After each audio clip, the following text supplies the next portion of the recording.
Supreme court में chief justice B R. Gavai पर जूता फेंकने की घटना हुई थी और उसके बाद हर कोई विरोध कर रहा था, लेकिन समर्थक भी लगातार सोशल मीडिया पर चीफ जस्टिस और उनके परिवार को लेकर आपत्तिजनक, अपमानजनक, हिंसात्मक वीडियो बनाकर डाल रहे थे। कोई कुछ नहीं कर रहा था। दिल्ली पुलिस खामोश बैठी थी, तमाशा देख रही थी। चीफ जस्टिस ने भी कह दिया, दरगुजर करिए, माफ करिए, हमने छोड़ दिया, जो हुआ सो हुआ, आगे बढ़िए। लेकिन ये दरगुजर करना, छोड़ देना, आगे बढ़ना आने वाले और फैसलों और जजेस के लिए भारी पड़ता जा रहा है। ये छोड़ देने वाली जो रीति नीति अपनाई गई, उसने इस तरह के हमलों को और समर्थन दे दिया, ऐसा करने वालों को और हौसला दे दिया है। ये हम इसलिए कह रहे हैं क्योंकि चीफ जस्टिस बी.आर. गवई पर जिस तरह से हमला हुआ, उसके बाद गुजरात की एक अदालत में एक जज पर फिर जूते से हमला हुआ। अगर उस वक्त चीफ जस्टिस पर हुए हमले के बाद सख्त सजा मिल गई होती, जेल की और सलाखों के पीछे उस शख्स को डाल दिया गया होता, तो शायद आज हिम्मत नहीं होती किसी और जज पर जूता उछालने की। लेकिन माफ कर दिया गया। दिल्ली पुलिस भी खामोश होकर बैठ गई। ठंडे बस्ते में चीजों को डाल दिया गया, मानो कुछ हुआ ही नहीं इस लोकतांत्रिक देश में। मंगलवार में अहमदाबाद में कोर्ट के एक कमरे में एक शख्स ने अपील खारिज होने के बाद जज पर जूता फेंक दिया। उसके बाद अफरा तफरी मच गई। गुजरात के अहमदाबाद की सिविल और सत्र अदालत में एक शिकायतकर्ता ने गुस्से में आकर अतिरिक्त प्रधान न्यायाधीश एम.पी. पुरोहित पर अपने दोनों जूते फेंक दिए।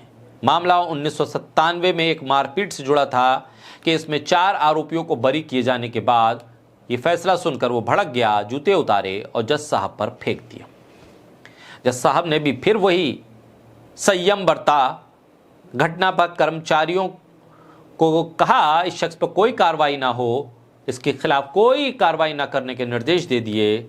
हालांकि इस हमले की गुजरात न्यायिक सेवा संघ ने निंदा की, इसे न्यायिक स्वतंत्रता पर हमला बताया, तत्काल सुरक्षा बढ़ाने की मांग करी, लेकिन जज साहब ने कहा भूल जाइए, माफ कर दीजिए। एक और माफी मिली है इस घटना को अंजाम देने वाले एक शख्स को। फिर क्या कोई गारंटी है कि अगली बार यह घटना नहीं होगी? पहली घटना जब सुप्रीम कोर्ट के दरवाजे पर हुई थी, तब लगाम नहीं लगाना अब भारी पड़ता जा रहा है।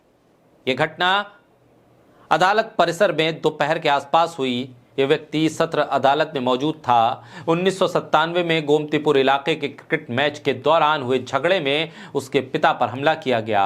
कोर्ट ने आरोपी 4 लोगों को बरी किए जाने के फैसले को बरकरार रखा और इसके बाद यह हमला हो गया।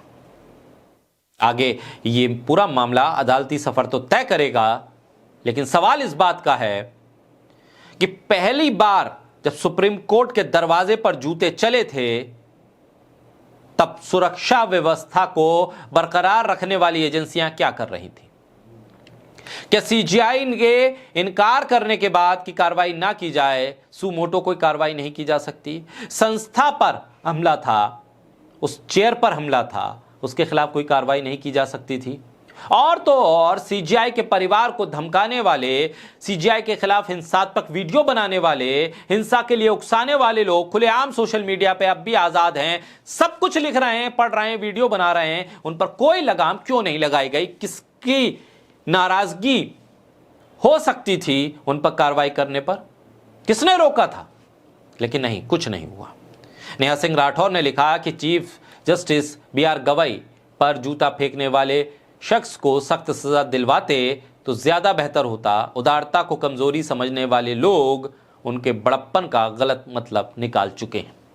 यानी बात तो अब जबान से निकल चुकी है, तीर कमान से निकल चुका है। अब आगे देखिए एक फैसला, एक सख्त फैसला ना लेने के एवज में कहां कहां इस तरह की घटनाएं होती हैं। बहरहाल जब आंख खुले तभी सवेरा मानिए।